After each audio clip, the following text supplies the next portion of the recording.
கடகராசி அன்பர்கள், 9ஆம் இடத்திற்கு சனி பகவான் வராரு. இதை நீங்கள் ரொம்ப எதிர்பார்த்து வரவேற்கலாம். ஒரு புத்தாண்டை கொண்டாடுற மாதிரி கூட நீங்கள் கொண்டாடலாம். ஏன்னா இந்த 9ஆம் இடத்திற்கு வரும்போது அவ்வளோ சிறப்பாக அவ்வளோ நன்மைகளை தருவாரா அப்படின்னு கேட்டால் நேரடியாக அப்படி இல்லை. ஆனால் கஷ்டம் தரக்கூடிய நிலையிலிருந்து அவர் மாறுறார். அஷ்டம சனின்னு சொல்லக்கூடியது மிக அதிகமான கஷ்டங்களை ஒருத்தருக்கு தரக்கூடிய நிலை. கெடுபலன்னே சொல்லலாம், அதிக கெடுபலன்களை தரக்கூடிய ஒரு நிலை. ஒருத்தருக்கு எவ்வளோ தான் கான்ஃபிடென்ட் இருந்தாலும் நம்பிக்கை இருந்தாலும் சுக்குநூறு அதை உடைக்கிற ஒரு நிலை தான் அஷ்டம சனியுடைய நிலை. எப்படிப்பட்ட பயில்வானா இருந்தாலும் கூட அந்த உடல் பலத்தை மேலே அவருக்கு நம்பிக்கையே போயிடும். அப்படிப்பட்ட ஒரு பயத்தை தரக்கூடியது தான் அஷ்டம சனி. கோடான கோடி சொத்துக்கள் வைத்திருந்தாலும் கூட இது நிலைக்குமா அப்படின்ற ஒரு பயத்தை கொடுத்துரும், அல்லது அதை இழக்கக்கூடிய ஒரு நிலையை கொடுத்துரும். இதெல்லாம் அஷ்டம சனி செய்யும்.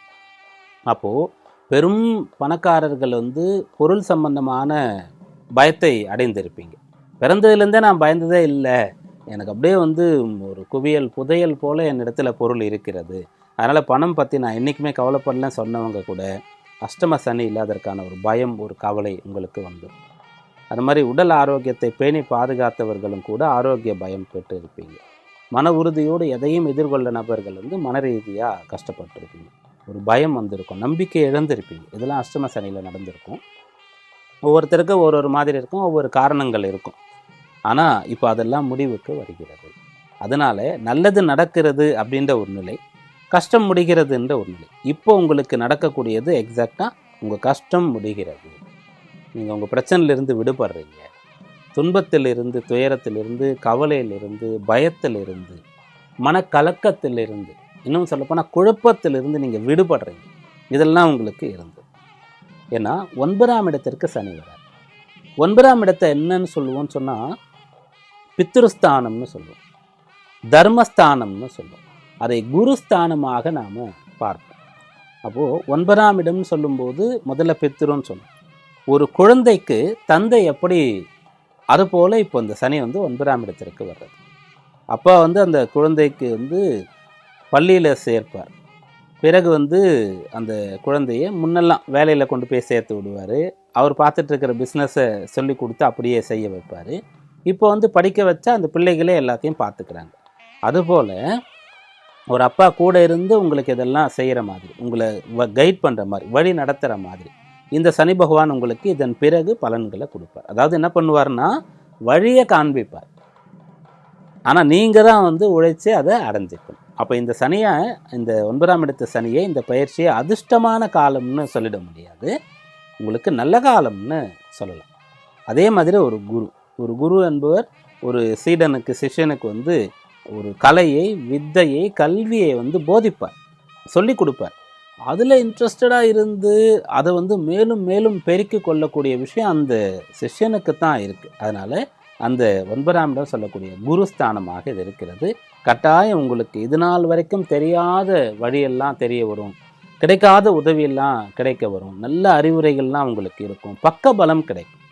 உடன் நபர்கள் இருப்பார்கள். தனித்து விடப்பட்டது போல் நீங்கள் இருந்த ஒரு காலம் முடிந்து உங்களுக்கு அப்படியே கை தூக்கி விடுறதுக்கு நிறைய பேர் வரக்கூடிய ஒரு காலமாக இது இருக்கும். அதனால் இது உங்களுக்கு ஒரு அப்பா ஒரு குழந்தைக்கு எப்படி தேவையோ முக்கியமோ அதுபோல் இந்த 9ஆம் இட சனின்னு சொல்கிறதுனால இதன் பிறகு உங்களுக்கு ஏற்றம், அந்த படிக்கட்டில் ஏற ஆரம்பிக்கிறீங்க, நல்ல லிஃப்டாக போகிறீங்க அப்படின்றத சொல்லலாம். இது நாள் வரைக்கும் கடகராசி என்பவர்களுக்கு இருந்த பிரச்சனை, கடனோ நோயோ அல்லது திருமண வாழ்க்கையில் பிரச்சனையோ அல்லது மன ரீதியான பிரச்சனைகளோ பணம் சார்ந்ததோ எல்லாம் முடியுன்றதுக்கு 100% உத்தரவாதம் கொடுக்கலாம். ஆனால் இம்மீடியட்டாக கிடையாது. சனி பயிற்சி ஆகிறாரா மார்ச் 6ஆம் தேதி, அப்போ அன்றைக்கே கிடையாது. இதிலிருந்து அந்த விடுபடுறதுக்கான நிலையை நோக்கி நீங்கள் போக போகிறீங்க. புதுசாக பிரச்சனை வராது, நல்லா இருக்க போகிறீங்க அப்படின்னு தாராளமாக சொல்லலாம். இந்த சனி பயிற்சியில் உங்களுக்கான வழிபாடு என்ன அப்படின்னு பார்க்கும்போது, தினந்தோறும் சூரிய நமஸ்காரம் பண்ணுங்க. 9ஆம் இடத்திற்கு சனி வரார், அதை பித்ருஸ்தானம் நம்ம சொல்லிட்டோம். கிரகங்களில் பித்திருக்காரகனா சூரியன் இருக்கார். அதனால் தினந்தோறும் காலை நேரத்தில் சூரிய நமஸ்காரம் பண்ணுறது ரொம்ப விசேஷமான பலன்களை கொடுக்கும். அடுத்ததாக என்ன பண்ணலான்னு சொன்னால், நீர்நிலைக்கு அருகாமையில் இருக்கக்கூடிய ஒரு கோவிலுக்கு முடியும் போதெல்லாம் போயிட்டு வரலாம். அதை ஒவ்வொருத்தரும் ஒவ்வொரு மாதிரி பண்ணலாம். இப்போ பஞ்சபூத ஸ்தலத்தில் வருண ஸ்தலம்னு ஒன்று இருக்குது, அங்கே போயிட்டு வரலாம். ஒரு அருவி விழக்கூடிய இடத்துல ஒரு கோவில் இருக்கும், அங்கே போயிட்டு வரலாம்.